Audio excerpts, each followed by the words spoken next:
Assalamualaikum warahmatullahi wabarakatuh. Selamat pagi semuanya. Pada kesempatan video kali ini saya akan membahas materi yang ada di mata kuliah akuntansi pengantar 2, yakni tentang rekonsiliasi bank. Nah, rekonsiliasi bank yang kita mau bahas di sini adalah rekonsiliasi bank 2 kolom untuk mencari saldo yang benar. Oke, kita mulai dari definisi dari rekonsiliasi bank itu sendiri. Oke, rekonsiliasi bank adalah proses untuk menjelaskan penyebab perbedaan antara saldo kas menurut pembukuan perusahaan atau catatan perusahaan dengan saldo kas menurut laporan bank. Jadi ketika perusahaan itu memiliki rekening giro di bank, itu biasanya secara berkala setiap bulan perusahaan itu akan dapat laporan bank atau rekening koran atau disebut juga bank statement. Nah, saldo di rekening koran itu tadi kita bandingkan dengan saldo menurut catatan perusahaan. Nah, kondisi yang mungkin terjadi adalah yang pertama, saldo rekening koran atau saldo yang menurut versi bank itu sama jumlahnya dengan saldo versi perusahaan atau catatan perusahaan. Kemudian, kondisi yang kedua yang mungkin terjadi adalah saldo di rekening koran itu jumlahnya berbeda dengan catatan perusahaan. Nah, yang sering terjadi adalah kondisi yang kedua, yakni kadang saldo antara catatan perusahaan dengan saldo di laporan bank atau di rekening koran itu berbeda. Hal ini terjadi karena salah satu atau kedua belah pihak, baik bank maupun perusahaan itu ada yang kurang update informasinya. Misalkan ini di laporan bank ada yang transfer sekian juta dari pelanggan. Tapi kita belum catat karena pelanggannya itu ketika mentransfer ke rekening kita itu nggak confirm ke perusahaan. Atau misalkan contoh lain, saldo rekening kita itu di debit nih, ternyata biaya admin. Jadi saldo kita di bank itu di debit oleh bank atau saldo kita berkurang, tapi kita belum catat karena kita baru tahu setelah dapat laporan dari bank atau dari rekening koran tadi. Dan bisa juga perbedaan itu terjadi karena ada faktor error atau kesalahan pencatatan. Nah, kesalahan pencatatan itu bisa dari sisi bank, bisa juga dari sisi perusahaan yang salah catat. Nah, hal-hal tersebut tadi itu menyebabkan saldo versi bank di rekening koran yang dikirimkan ke perusahaan itu berbeda dengan saldo versi catatan perusahaan. Oleh karena itu perlu kita melakukan yang namanya rekonsiliasi bank. Nah, nanti rekonsiliasi bank itu nanti disajikan dalam yang namanya laporan rekonsiliasi bank, yakni laporan yang menunjukkan faktor-faktor penyebab perbedaan antara laporan bank dengan catatan perusahaan dan juga sekaligus nanti menunjukkan berapa saldo kas yang benar.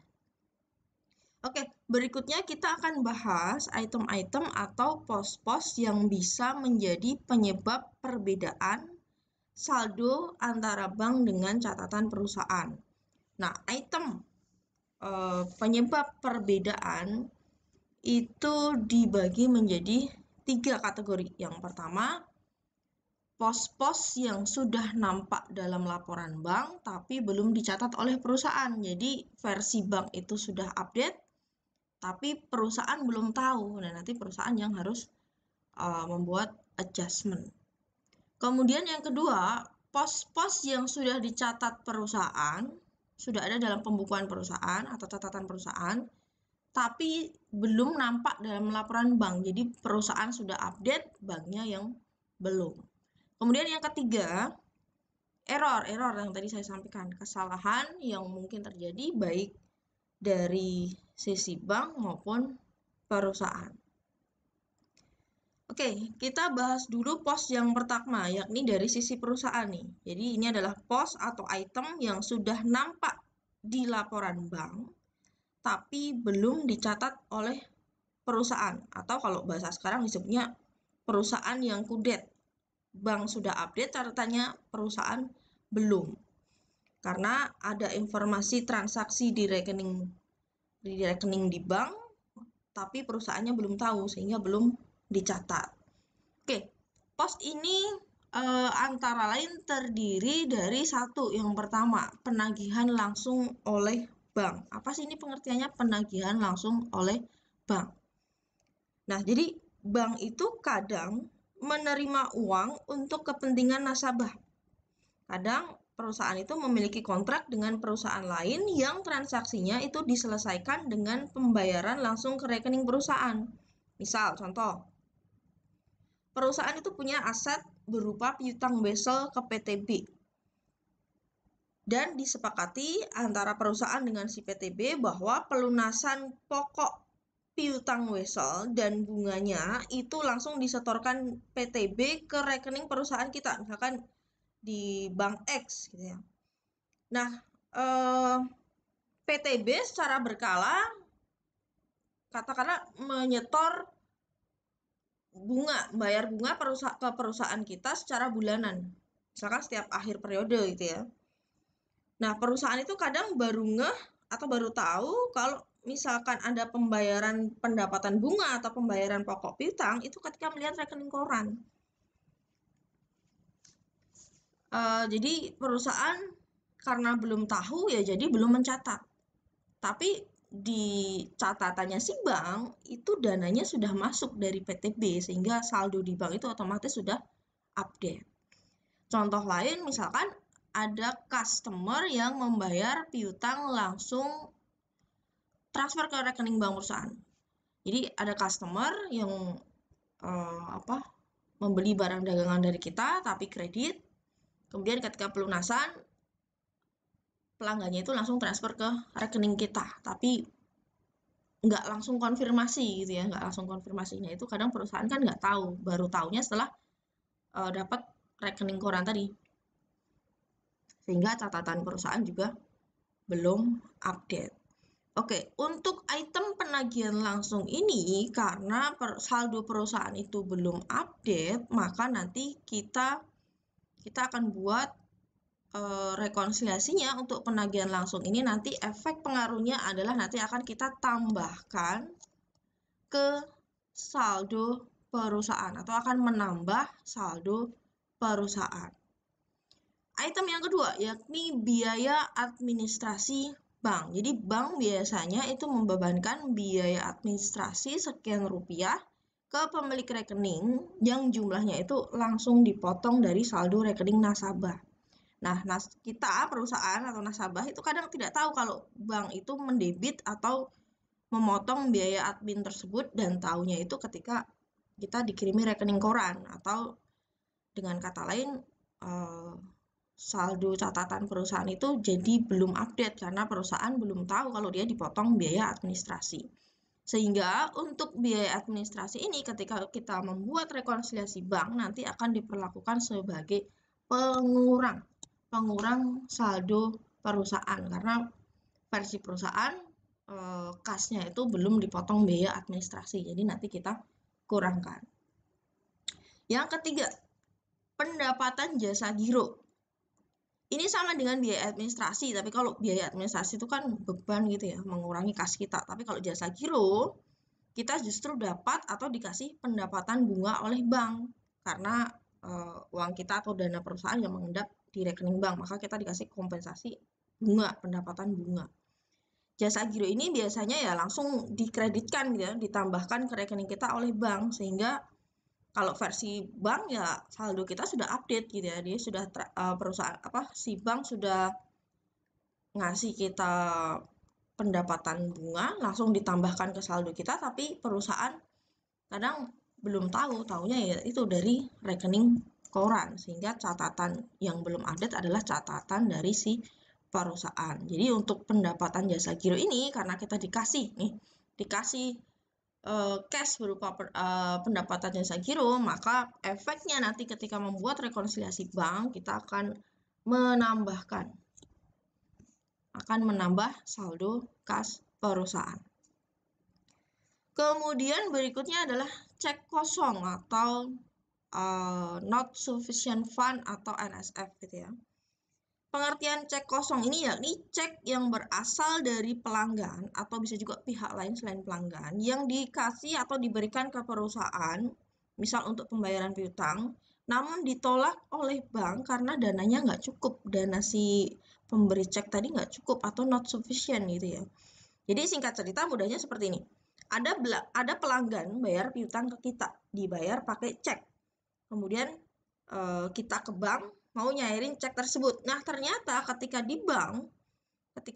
bank memproses cek tersebut, ternyata setelah dicek rekening si pelanggan itu uangnya nggak ada atau kurang gitu ya. Misal si pelanggan nulis cek bayar piutang ke kita 5 juta, tapi ternyata dia saldonya si pelanggan tadi itu di bank cuma 3 juta. Jadi kurang gitu ya. Nah, cek semacam ini nanti ditolak oleh bank dan dianggap sebagai cek kosong. Nah, waktu perusahaan itu terima cek, itu sudah pede gitu ya, dapat uang dari customer, sehingga kita catatlah itu debit cash, kredit piutang. Tapi ternyata setelah kita cairkan ke bank, ditolak oleh bank karena dananya si customer itu nggak ada. Nah, cek kosong ini ketika kita nyusun rekonsiliasi bank, maka nanti akan kita perlakukan sebagai pengurang gitu ya.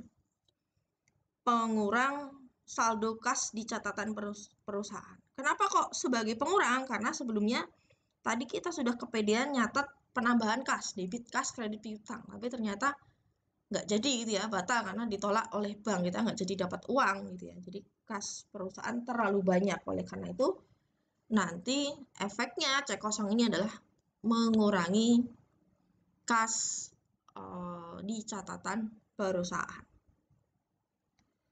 Oke, itu adalah pos yang pertama.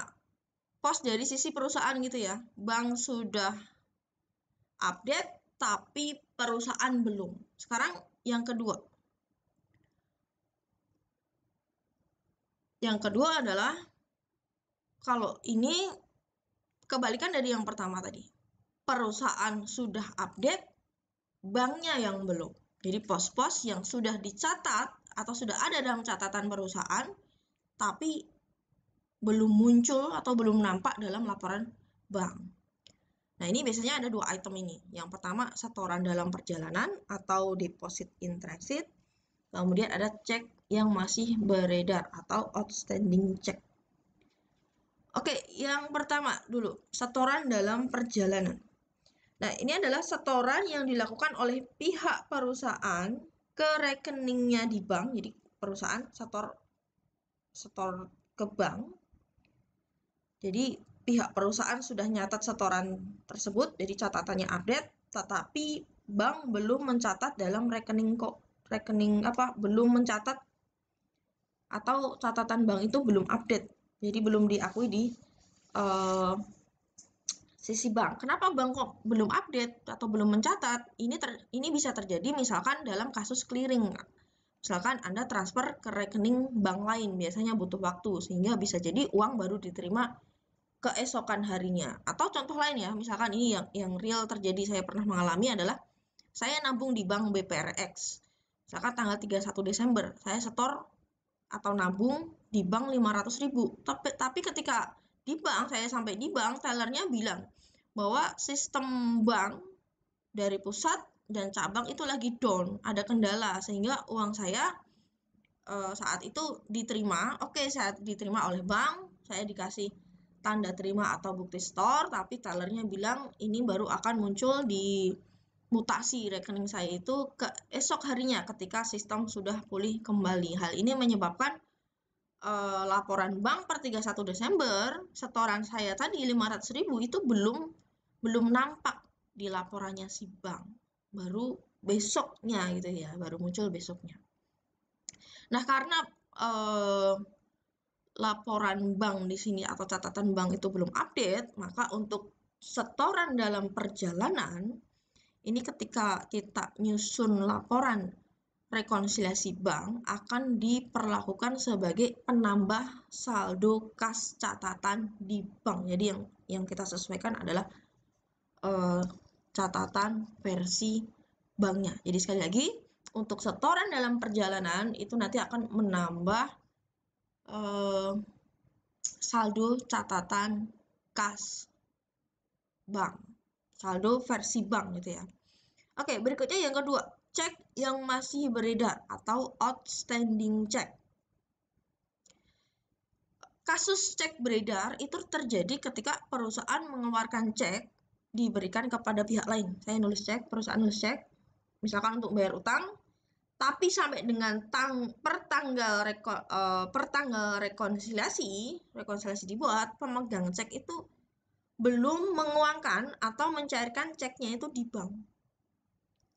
Padahal perusahaan sudah mencatat itu sebagai pengeluaran kas.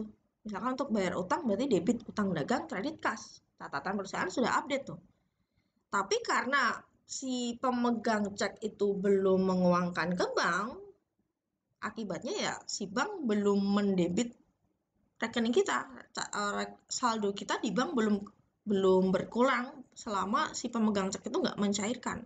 Sehingga yang terjadi di sini adalah perusahaan catatannya sudah update, bank belum. Sehingga cek beredar ketika kita nyusun rekonsiliasi bank itu akan diperlakukan sebagai pengurang gitu ya. Pengurang saldo kas catatan di bank. Oke, itu untuk yang pos yang kedua. Saya ulangi, pos yang pertama tadi adalah bank sudah update, perusahaan belum. Jadi saldo perusahaan yang harus kita update. Yang kedua, perusahaan sudah update, banknya yang belum. Sehingga catatan di rekonsiliasi bank nanti catatan saldo bank yang kita adjust, kita sesuaikan. Berikutnya pos ketiga.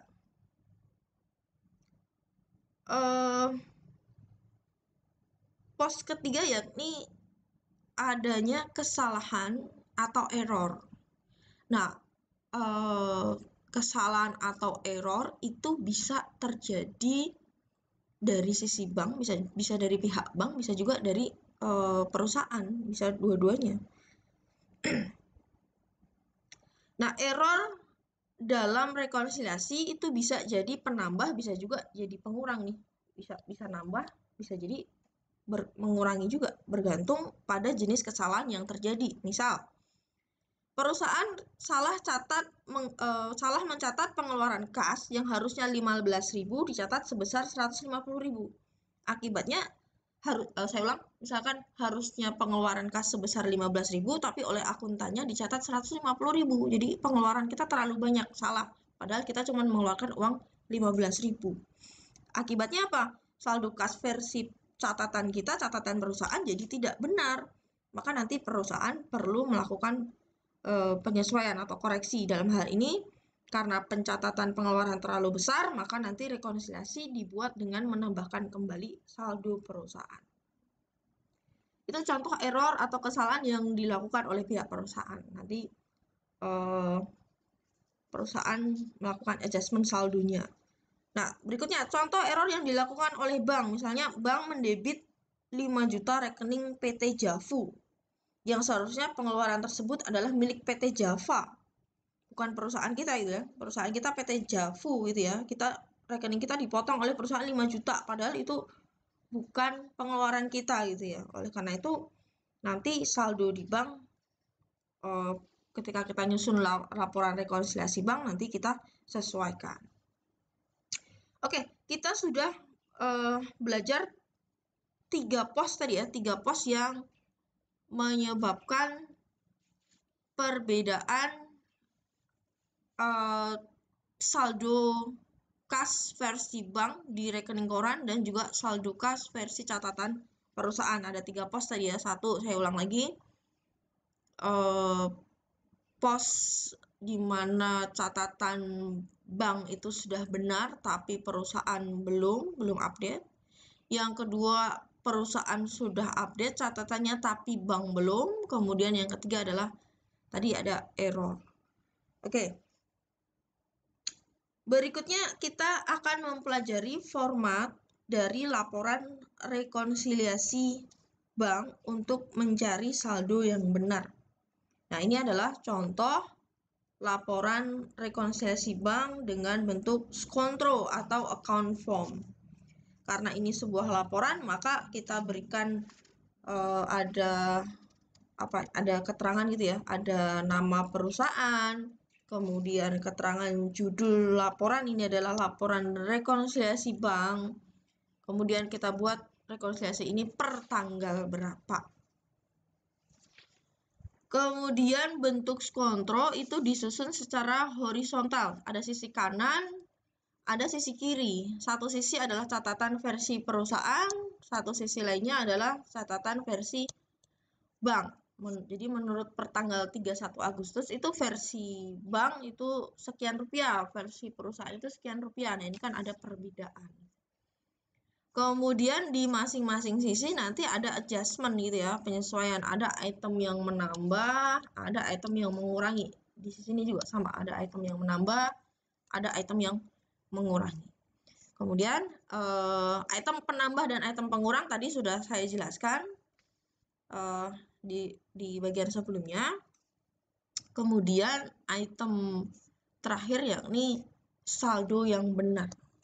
Nah, saldo yang benar di item terakhir ini baik versi bank maupun versi perusahaan itu harus sama ya, jadi tidak ada perbedaan. Itulah fungsi dari rekonsiliasi bank. Oke, baik. Berikutnya adalah saya akan berikan contoh bagaimana membuat laporan rekonsiliasi bank dengan contoh satu kasus CV Dapur Mama Titi nanti.